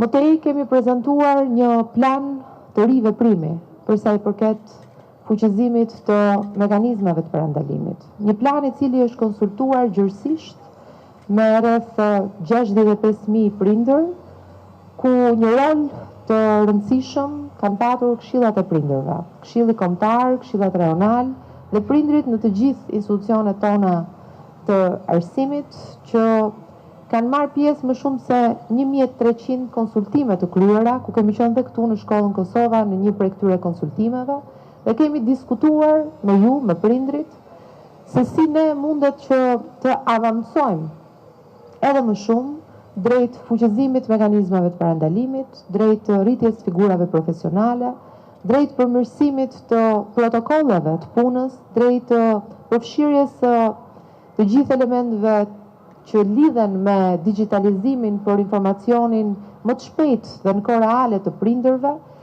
e gjithashtu edhe për rritjen e numrit të figurave profesionale, sikurse është oficeri i sigurisë apo punonjësit social dhe psikologët. Dhe përgjatë gjithë këtyre muajve, puna jonë nuk është ndalur. Kemi mundësuar që në bashkëpunim me Ministrinë e Brendshme, me Akademinë e Sigurisë, ne të nisim thirrjen e radhës për oficerët e sigurisë në shkolla, ku tashmë jemi në momentin ku certifikojmë 77 oficerë të sigurisë, të cilët do të jenë pjesë e listës së kandidaturave për punësimin në shkollat tona, e ku menjëherë gjatë muajit qershor do të hapim një cikël të dytë të certifikimit nga Akademia e Sigurisë, pasi përmes vendimit të fundit të qeverisë që ne kemi miratuar, kemi hapur rrugën rritjes së numrit të oficerëve të sigurisë në shkolla, duke vendosur që në shkollat të cilat kanë një numër më shumë se 900 nxënësish, të kemi 2 oficerë të sigurisë, dhe në shkollat me të paktën 350 nxënës të kemi 1 oficer të sigurisë në shkollë. Ky raport përmirësohet, pra numër nxënësish për dhe oficerë të sigurisë për shkollë, dhe na siguron ne që nga një nivel i numrit të oficerëve të sigurisë në shkollë që sot e kemi rreth 270 oficerë të sigurisë, të kalojmë në 400 oficerë të sigurisë në shkolla. Roli i oficerëve të sigurisë në shkolla është një prej roleve më të rëndësishëm sot. Me gjithë fenomenet me cilat ne përballemi, me zhvillimin e teknologjisë dhe inovacionit, me të gjithë ato bashkëpunim që ne kemi krijuar me prindrit, po nga ana tjetër dhe për faktin se në këtë kohë që ne jetojmë dhe prindrit ka nevojë edhe për më shumë mbështetje nga shkolla për informacion më të shpejt, por nga ana tjetër ne duhet që edhe më shumë të rrisim vigjilencën, duke fuqizuar instrumentat e sigurisë në shkollë, duke garantuar mirëqenien e fëmijëve tanë. Roli i oficerëve të sigurisë sa vjen dhe shtohet dhe bëhet edhe më i rëndësishëm. Dhe rëndësi të madhe ka edhe fuqizimi dhe formimi i oficerëve të sigurisë. Ndaj për ne, bashkëpunimi me Akademinë e Sigurisë, me Ministrinë e Brendshme, është shumë i rëndësishëm. Dhe po punojmë gjithashtu së bashku për të përmirësuar dhe kurikulën, e cila më pas sjell dhe certifikimin e oficerëve të sigurisë, një kurikul e cila do të riorganizohet dhe do të riorientohet drejt atyre instrumentave që sot më shumë se asnjëherë krijojnë mundësinë që të kemi më shumë parandalim të fenomeneve të dëmshme, të kemi më shumë garanci për informacion në kohë reale me strukturat e policimit në komunitet dhe me të gjithë figurat profesionale të policisë shtetit, të shërbimeve sociale, jo vetëm brenda shkollës, por edhe shërbimeve sociale në komunitet, pra në bashki, të kemi më shumë informacion në kohë reale për prindrit, dhe kjo bëhet e mundur tashmë edhe me vendosjen dhe jetësimin e disa ndërhyrjeve pjesë e planit të rritveprimit që ne tashmë kemi jetësuar, sikurse është fletorja digjitale e komunikimit, ku përmes këtij komunikimi interaktiv, përmes SMIP-it, pra programit që ne tashmë jo vetëm bën të mundur informimin e prindërve për notat, për mungesat në shkollë, por jep informacion në kohë reale për sjelljet e fëmijëve, për talentet e tyre, për prirjet e tyre, por edhe për fenomene të cilat prindrit ka nevojë të njihen në kohë reale, për sjelljen e fëmijëve, për mënyrën se si komunikon fëmijët me njëri tjetrin, për shqetësime që mund të jenë gjatë orarit mësimor apo jashtë, dhe ku jo vetëm mësuesi kujdestar apo mësuesi lëndës mund të komunikojë direkt me prindin, po tashmë është bërë mundur që nga ky komunikim përmes fletores së komunikimit digital të jetë pjesë e këtij komunikimi dhe oficeri i sigurisë dhe vetë punonjësi social dhe psikologu.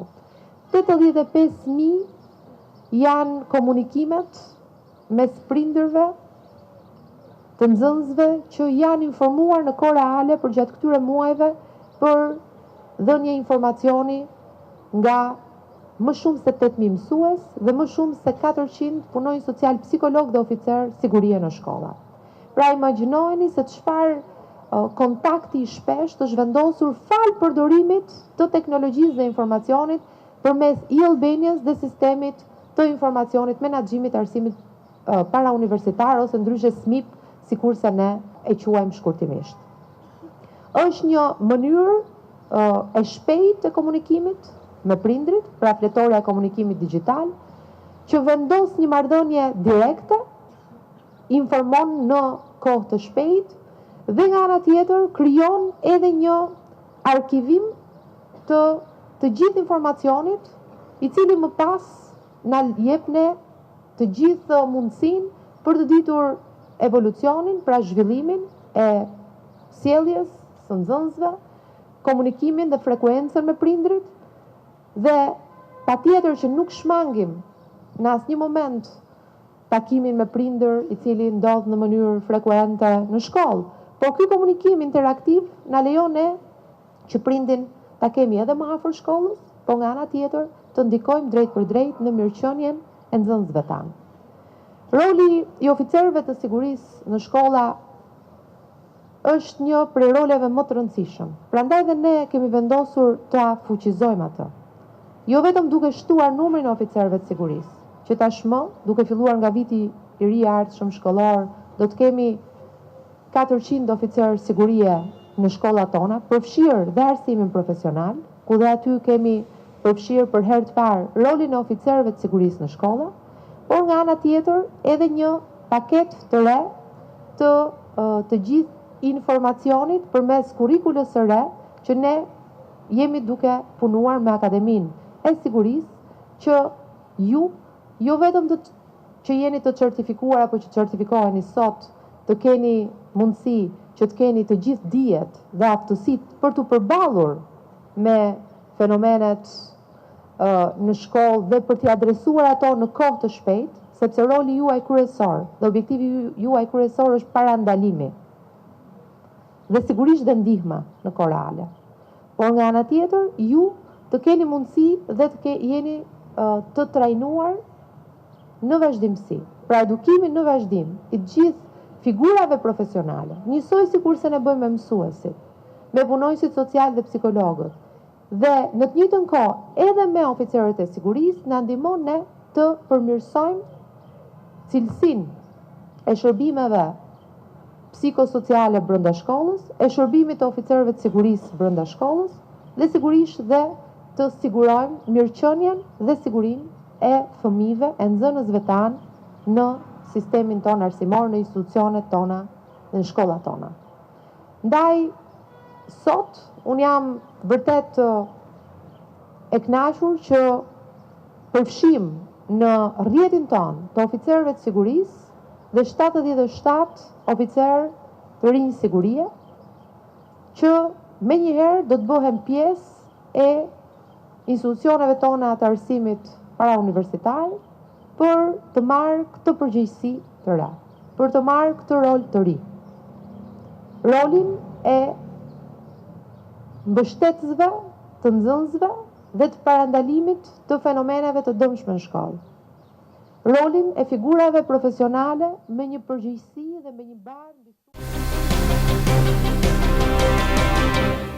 Pak ditë më parë, Ministria e Financave ka nxjerrë listën e përfituesve trashëgimtarëve të ish përndjekurve politik që përfitojnë këstin e radhës për dëmshpërbyer dhe bëhet fjalë për 2278 dosje. Ne mëngjesisht do diskutojmë me zotin Besim Drejgjoni, kryetari i Unionit Mbarkombëtar për integrimin e ish të burgosurve politik. Zotit në Regjoni, mirë se erdhët. Mirë së gjitha, knasi që jam televizionin tuaj. Faleminderit ju që erdhët. Ta nisim bisedën pikrisht me listën, pastaj do të flasim edhe në lidhje me procesin në tërësi. Janë 2270 dosje, është lista e këstit 4 të trashëgimtarëve të ishtë për ndjekurve. Deri ku ka shkuar ky proces? Me këtë listë. Ka shku deri aty ku kanë nxjerrë listën këta. Duhet kemi parasysh për publikun. Janë 20.000 dosje të përndjekur politik. Brezi i parë ka vdekur. Brezi i dytë është e gjysë e brezi i dytë kanë vdekur. Ka ngel brezi i tretë. Brezi i tretë mund t'jeta i që mund përfitoj disi. Mund të marrit diçka. Të përndjekurit politik nuk kërkojnë diçka të jashtëligjshme. Dëmshpërblimi nuk është një dhuratë qeveritare. Dëmshpërblimi është një ligj kushtetues bazuar në konventat ndërkombëtare drejtave lirive të njerëzit, në të cilën qytetari që ka vujtur në regjimin diktatorial do dëmshpërblehet. A jemi të kënaqur ne me dëmshpërblimin? Absolutisht jo. Për arsye se ata që na kanë ekzekutuar ne me burgje, me pushkatime, me internime, ata kanë marrë një dëmshpërblim, dyfishin e dëmshpërblimit tonë. Pra, Biroja Politike, Komiteti Qendror, Sigurimsat e Shtetit të gjithëve, kurse ne na trajtojnë si qytetar të shkallës dytë. Ata kanë kriju një sektor për dëmshpërblimin, dhe ai sektor nuk komunikon me qytetarët. Komunikon vetëm... Në faktën me shoqatat, me organizatat. Jo, nuk komunikon fare, as me shoqatat, as me ata. Ai komunikon me qytetarin vetëm nëpërmjet poste elektronike. Po kritere, cili duhet të përzihet i pari dhe cili jo, ju thatë janë rreth 40.000? Po, kriteret janë të barabarta, po qeveria planifikon në fillim të mandatit saj, planifikon shumën se sa shumë do japi për dëmshpërblimin e të përndjekur politik. Dhe planifikimi qeveritar, 2-3 milion, 4 milion, nuk është ajo shumë që u përgjigjet interesave qytetarve. Pra, dëmshpërblimi ka ngelur në linjën e politizimit dhe jo në linjën e ligjit, që në bazë ligjit ti duhet ta japi... Si pas ligjit, zotin Regjoni, kur duhet të përfundonte procesi, ose të paktën si duhet trajtoheshin? Tani, keni parasysh diçka ju një gazetar të ri, ky ligj nuk është bërë se do të qeveria demokratike apo qeveria socialiste në Shqipëri që të na jepni ne dëmshpërblim. Kjo është frut i punës tonë të përndjekur politik, i demonstratave tona 5 vjeqare, nga viti 2000 deri në 2007, ne kemi protestu edhe në qeverin e Fatos Nanos, edhe qeverin e Sali Berisha, dhe arritën konkluzion duke bërë një veprim aq antiligjor ndaj nesh si qytetar të i vendi. Deri kur është aprovu ligji dëmshpërblimit, dëmshpërblimi ka qenë për 2 hetusie 70.000 lek të vjetra. Po, dhe 50.000 lek për ditë burgu.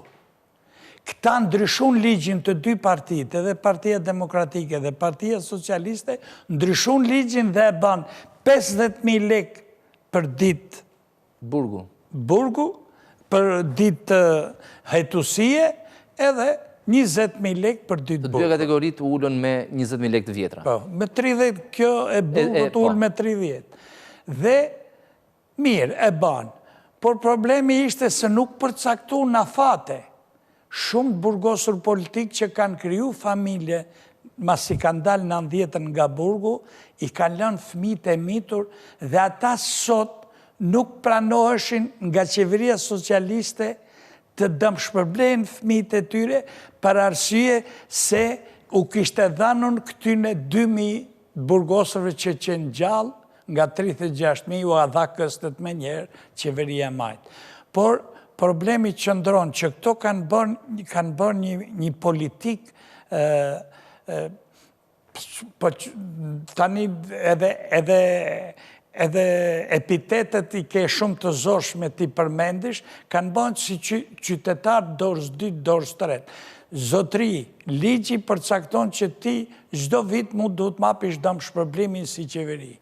Dhe qeveria ta jep një herë në 4 vjet dëmshpërblimin si dëmshpërblimin. Është çështje fondesh, çështje buxheti, që procesi... Ja, nuk planifikojnë buxhet për ne ata. Buxhetin për ne e paraqesin thjesht për me mush gazetat, po japim për shembull, tani ka dalë lista 2270. Po, 2200. Por, çfarë ndodh me kampin e shtetit, me kampin e pushtetit?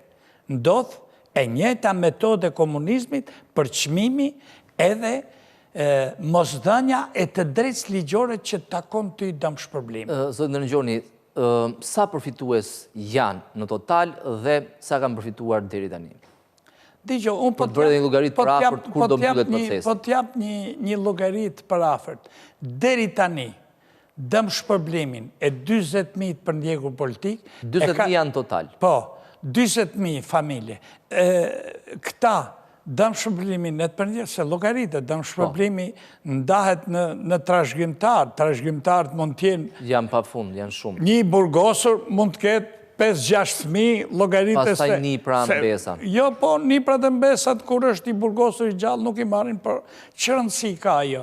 Rëndësi ka që këto kanë planifikuar dhe gjithsej qeveritë shqiptare, të ashtu quajtura demokratike, kanë dhënë 20% të fondit që të likuidoheshin të burgosurit dhe të përndjekurit politik. S'kanë dhënë asnjëherë për një periudhën llogaritë 2009-2025. 16 vjeçare. 16 vjeçare, 20%. Pra shkruar 1.5 ka ngelur edhe 4.5. Pa 4.5 dhe këtat 4.5, me sa shikoj unë, me këtë ngadalësim, shumica nuk do të marrin fare, se dhe kaloj Brest 3, Brest 4, që ndoshta edhe familjarët vetë nuk do merren ma me qeshtet. S'do kenë interes. Jo s'do kenë interes, por do të qujnë diçka të kalume, se kaloj 4 breza. Dhe kjo është fatkeqësia se Shqipëri si mungojnë shumë element të mbrojtjes drejtave lirive të njerëzit. Unë jam vetë aktivisti mbrojtjes drejtave lirive të njerëzit. Dhe në Shqipëri institucionet të ashtu quajtur të mbrojtjes drejtave lirive të njerëzit, ju si gazetare keni ndigjuar ndonjëherë që Komiteti Helsinkit apo grupi drejtave lirive të njerëzit të merret me trajtimin e krimit komunist, me genocidin që është shtruar mbi këto familje, me integritetin e këtyre familjeve, me rehabilitimin, ku flas asnjë fond, kjo stres nuk ka nevojë për lëmosh, se nuk është stres e lëmoshës. Kjo stres është stres e të pasurve, është stres e pronarve, është stres e intelektualve. Kjo ka nevojë për ligje integruese. Kjo s'ka nevojë t'i japish një dëmshpërblim dhe t'i e zgjidhe problemin e këtij familje. Në rrugë ligjore, përveç protestave që ju keni bërë, e thatë që në qeverinë e Fatos Nanos, Berishës dhe të Ramës, keni bërë përpjekje reale me propozime konkrete me ministrinë, me drejtorinë që ju përmendët, në mënyrë që procesit përshpejtohet, por edhe realisht trashëgimtarët apo vetë ish dënuarit përfitojnë. Se ndigjo, kur je drejtues si një institucioni, ke 2 ndërgjegjësime, ndërgjegjësimin njerëzor, por dhe ndërgjegjësimin ligjor, se ti je barazohesh në një shtet ligjor, në një shtet zdrejtës, dhe duke qenë shtetin e zdrejtës, ti duhet t'i përgjigjesh qytetarit për drejtat dhe liritë e tyre. Ja po t'jap një shembull, më vijnë njerëz nga Vermoshi, nga Valbona, nga Konispoli. Gjithë Shqipëria ka vuajtur. Po, edhe më vinë, edhe thonë, ore, dumë të, deri ku jemi me këtë dëmshpërblimin, se shohim gazeta, dëmshpërblimi kështu, kur realitet në gjepat tonë s'kemi marrë asgjë. Nga ky moment, për ta parë dhe me optimizëm, zotit Ndërgjoni, nga ky moment, qytetarët, apo edhe trashëgimtarët që e shohin emrin në listë, çfarë duhet bëjnë? Duhet të plotësojnë të gjitha dokumentacionin që kanë përcaktuar ato. Trashëgimnin e lënër të burgosurit ose të pushkatuarit. Kartën e identitetin, numrin e llogarisë personale, certifikatën familjare. Këto dokumenta duhet shkojnë sektorin e dëmshpërblimit. Sektori i dëmshpërblimit ban listën dhe listën e aprovon qeveria, në cilën kjo listë mas aprovimit qeveritar dërgohet në bankat e dorës dytë ku tërheqin parat. Dhe pas daljes së emrit të lista, qytetari sa duhet pres për t'i pasur parat në bank? Për ky proces që e përmend i gjithë. Dgjoj, edhe këtu ka një farë defekti, është del lista, ja për shembull kjo 2278. Këta tani shkojnë ke banka që ka dal lista. Dhe banka thot akoma nuk ka ardhur ajo nga Ministria e Financës. Shkojnë ke Ministria e Financës, Ministria e Financës thot akoma s'ka kalu në VKM në Këshillin e Ministrave. Pra ka sorollatje burokratike. Ore, nuk do të pranojmë që shteti është edhe burokrat, edhe ka vonesë.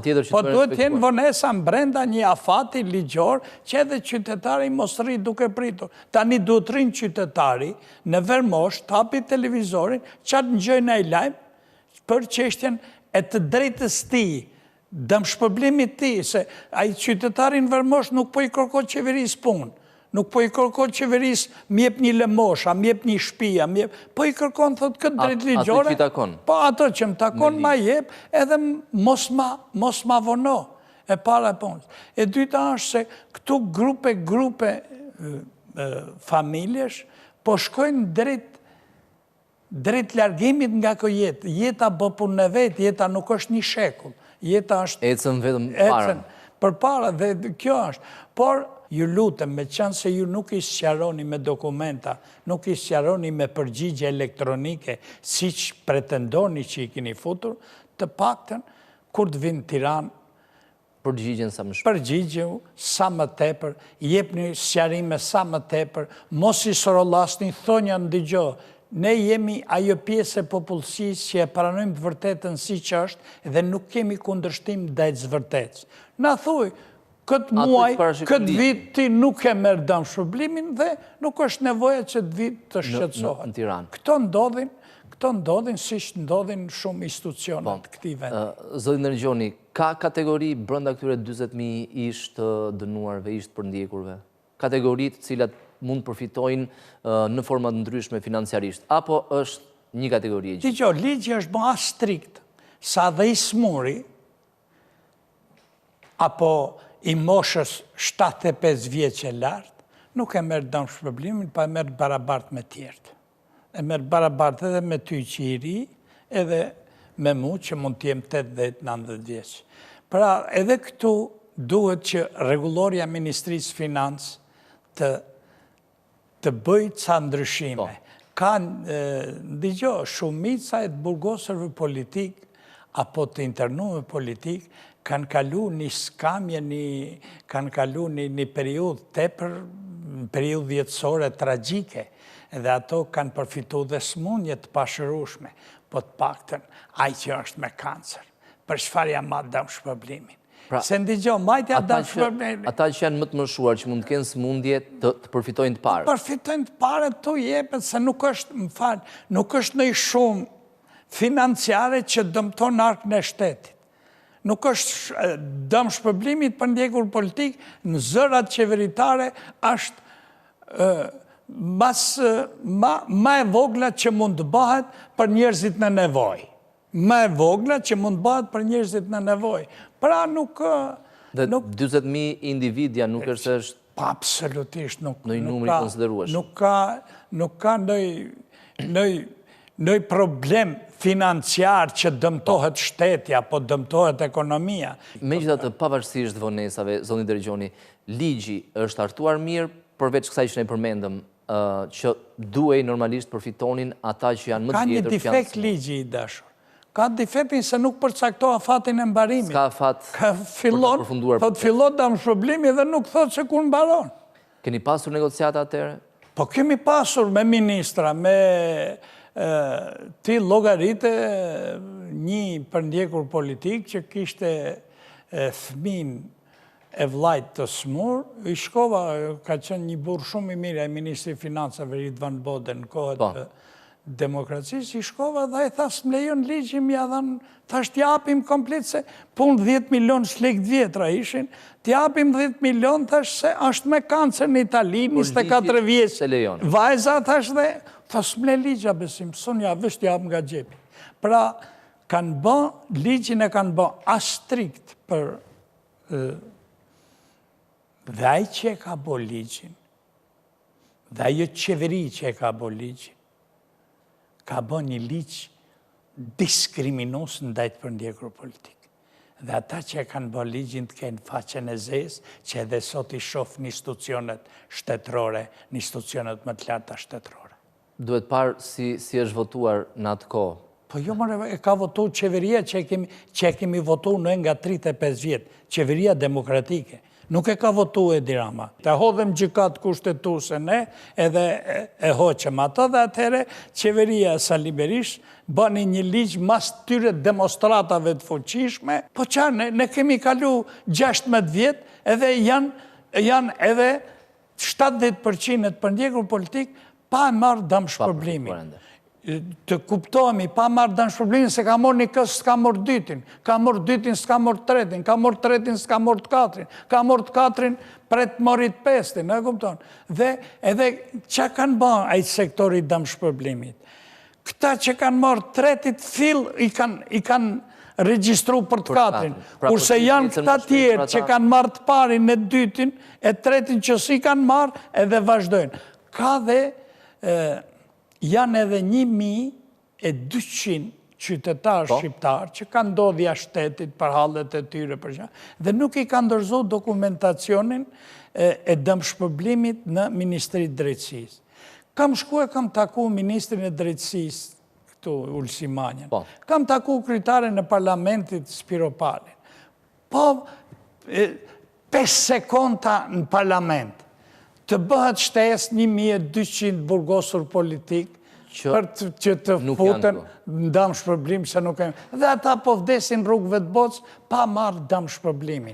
Nuk është se dëm shpërblimi ata në vendet huja kanë nevojë për një dëm shpërblim për jetesë. Por kanë dhe një farë morali njerëzorë. Unë kam gjerë, më falë, po unë këto ditë kam përfundu një dokumentar kushtuar Revolt Spaqit. Dhe bësha një llogari të vogël, jo se jam financier, por bësha 2 fabrika në Shqipëri. Azotiku i Fjerit edhe superfosfati i Laçit kanë ekzistu fal piritit që nxirrshin burgosërit politik në Spaq. Një lapat pirit lang, që dilte prej ati minerali, peshon 20 kg. A e kupton tani? Se çfarë vujtjesh kanë hekta njerë. Vuajtja, por edhe vlera që i kanë dhënë atë kohë shoqërisë, ekonomisë. Po më falë, është maj qyteti i Laçit me superfosfatin, është maj qyteti i Fjerit me azotikun. Janë ba gjithë, më falë, të gjitha ndërtimet në Shqipërinë komuniste janë ba nga të burgosërit politik në kam zhikun e dhunës edhe të psikologjisë tyre. Zotin Regjoni, ju falenderoj që ishit në studio, të shpresojmë që e drejta do të shkoj tek ai që i takon. Falenderit. Të shpresojmë. Ne të përndjekur gjithmonë shpresojmë dhe prandaj nuk ju falenderoj për hapësirën televizive që më dhatë, edhe i bëj thirrje edhe një herë Ministrisë Financë, ju lutem mos u tallni me qytetarët më të mirë të Shqipërisë, është tur për ju dhe ju për ata qytetarë që s'kërkojnë asgjë, vetëm çfarë u jep kushtetuta e këtij vendi. Faleminderit edhe një herë. Faleminderit. Do të vijojmë tani me tjera informacione, referuar shifrave të publikuara nga Instituti Statistikave, pesha e humbjeve në rrjet, totalin e energjisë elektrike në dispozicion për gjatë 3 mujorit të parë të këtij viti është 21.1% nga 22% që ishte në 3 mujorin e parë të 2024-s. Ndikim në rënien e humbjeve të energjisë e ka dhënë rrjeti i transmetimit. Humbjet e energjisë elektrike në rrjet u ulën gjatë 3 mujorit të parë 2025 në raport me të njëjtën periudhë të një viti më parë. Sipas të dhënave nga Instituti Statistikave, Humbjet arritën vlerën në 478 gigavator në periudhën janar-mars, nga 483 gigavator në 3 mujorin e parë 2024, duke shënuar një rënje me 1.1%. Sipas Instat, pesha e humbjeve në rrjet në totalin e energjisë elektrike në dispozicion gjatë 3 mujorit të parë 2025 është 21.1%, nga 22% që ishte në 3 mujorin e parë 2024, duke shënuar ulje me 0.9%. Ndikimin e rënien e humbjeve të energjisë ka dhënë rrjeti i transmetimit, pasi për rrjetin e shpërndarjes, në 3 mujorin e parë të këtij viti, shifrat rezultojnë në rritje. Humbjet në rrjetin e shpërndarjes ndahen në humbje teknike dhe jo teknike, ndërkohë që sipas të dhënave nga Instat, ndikimin në rritjen e tyre e kanë dhënë humbjet teknike që vijnë si pasojë e rrjetit të amortizuar. Kjo pasi humbjet jo teknike, ku futen vjedhjet e energjisë, pësuan rënje. Më konkretisht, gjatë periudhës janar-mars 2025, 312.071 megavator energji rezulton të jetë humbje teknike, ndërsa 114.657 megavator jo teknike. Në fakt, operatori i sistemit të shpërndarjes ka njoftuar se ka ndërmarrë kontrolle të shumta për abuzime me energjinë elektrike tek subjekte të ndryshme në vend. Këto kontrolle kryhen në kuadër të zbatimit të ligjit dhe luftës kundër informalitetit, teksa bazuar në analizat e riskut. Fokusi është tek subjektet që paraqesin mundësi abuzimi me energjinë elektrike. Pas kontrolleve, subjektet ku konstatohen vjedhje procedojnë në polici për shkelje të ligjit të energjisë. Fondi Shqiptar i Zhvillimit ka hapur tenderin për krijimin e një modelit integruar të zhvillimit në formën e një parku multifunksional me temën e 100 fshatrave. Ferma didaktike e Valias, hapësira zë një sipërfaqe prej 15 hektar dhe është nën administrimin e Universitetit Bujqësor të Tiranës.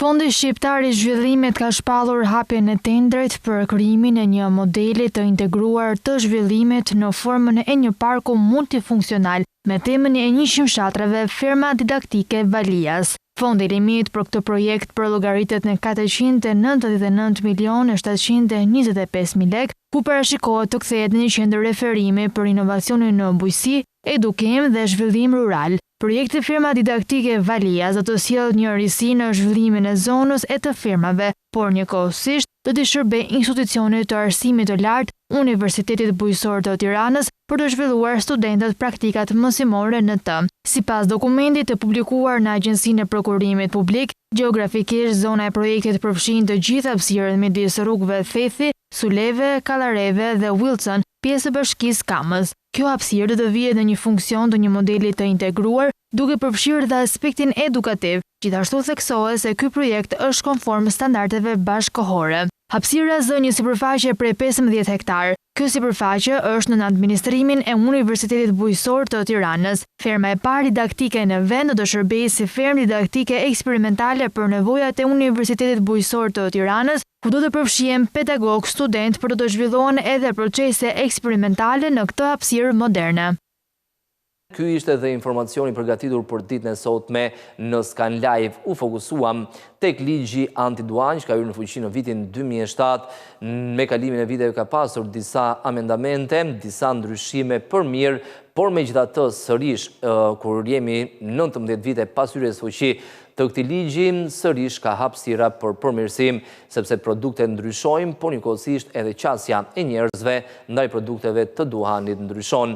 Njëkohësisht folëm edhe për sa i përket procesit të dëmshpërblimit të ishtë për ndjekurve politik apo ishtë burgosurve politik, procesi po ecën shumë ngadalë. Ministria e Financave publikoi listën me kësin e 4 të përfituesve, bëhet fjalë për rreth 2278 përfitues, ndërsa në total janë rreth 40.000 ishtë për ndjekur të cilët presin të marrin dëmshpërblimin. Do të rishihemi sërish nesër, si gjithmonë në orën 10. Bashkë mirupafshim.